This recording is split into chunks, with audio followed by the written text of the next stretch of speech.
And then also when you consume too much carbohydrate, we talked about how you're going to feed the bad bugs. We talked about what the bad bugs do in regards to impeding nutrients, adding more toxins, right? Pooping poop, right?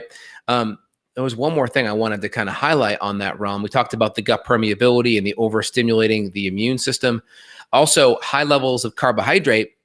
Glucose looks very similar molecularly to vitamin C. And so you have these macrophages, these little Pac-Men and Pac-Women that go along in the lymphatic system and in your bloodstream. They gobble up bacteria, gobble up viruses, gobble up crud. Vitamin C kind of docks on that macrophage and kind of supercharges the macrophage so it can gobble things up more.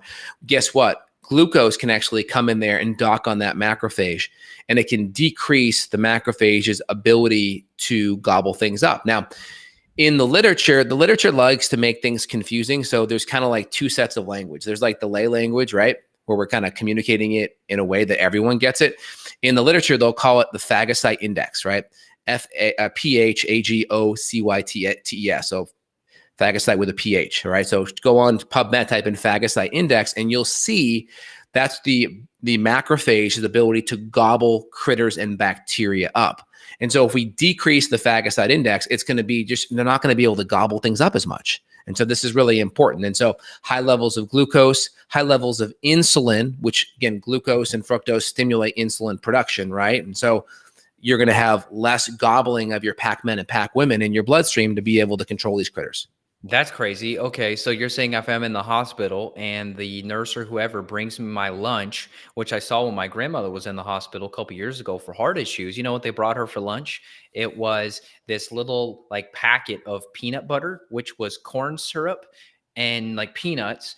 And then I think it was probably a piece or two of bread. And then it was a little jelly packet. And guess what that was? Corn syrup and like fake artificial flavor and purple dye and whatever else. So you're saying that's not the optimal diet for good macrophage. I guess you would call it bug eating per se. No, one, it's going to feed a lot of dysbiotic bacteria. Two, it's going to decrease the phagocyte index, so your body's ability to gobble up the bacteria and such. And then I would say on top of that, the more insulin resistance you have, because how it works is, right? You take in glucose, you take in fructose, right?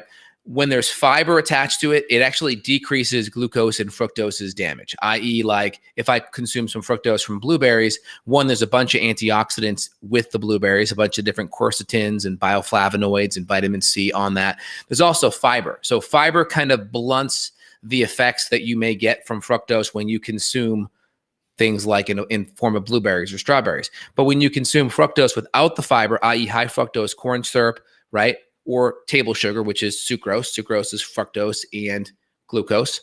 High fructose corn syrup is just like 55-45 fructose to glucose, where table sugar is half and half, right? When you consume it without the fiber and out the nutrients, what happens is the body says, okay, we got to go store it in the liver. So the first place it goes to dump that fructose is store it in the liver. Once the fructose sources are done there, it can't store it anymore. It starts to convert it to fat. And then once the liver starts getting fatty, all this fructose just hangs around in the bloodstream, and it's creating all this oxidative stress. It's like putting barbecue sauce right on your chicken before you barbecue it. It creates this browning effect. And so when you have all this high level of fructose in your bloodstream, because your liver's saturated, your liver's now fatty, it can't store it anywhere else. You have high levels of insulin. Now you start browning all the arteries. And then what does that do? It creates inflammation. It makes your platelets and your blood cells just more sticky. So you have increased chances of clotting. What's going to happen when you have clotting in the lungs? It's going to create a whole bunch of lung stress, right? Obviously, heart issues, if it's in the heart, brain issues if it's in the brain.